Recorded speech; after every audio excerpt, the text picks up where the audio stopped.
আমি যদি মরে যেতে পারতুম এই শীতে, গাছ যেমন মরে যায়, সাপ যেমন মরে থাকে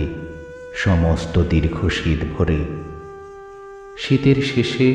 গাছ নতুন হয়ে ওঠে, শিকড় থেকে ঊর্ধ্বে বেয়ে ওঠে তরুণ প্রাণরস, ফুটে ওঠে চিক্কণ সবুজ পাতায় পাতায় আর অজস্র উদ্ধত ফুলে। আর সাপ ঝরিয়ে দেয় তার খোলস, তার নতুন চামড়া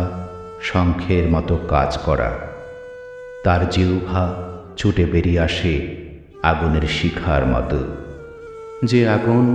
ভয় জানে না, কেননা তারা মরে থাকে সমস্ত দীর্ঘ শীত ভরে, কেননা তারা মরতে জানে। যদি আমিও মরে থাকতে পারতুম, যদি পারতুম একেবারে শূন্য হয়ে যেতে, ডুবে যেতে স্মৃতিহীন স্বপ্নহীন অতল ঘুমের মধ্যে, তবে আমাকে প্রতি মুহূর্তে মরে যেতে হতো না, এই বাঁচার চেষ্টায়, খুশি হবার, খুশি করার, ভালো লেখার,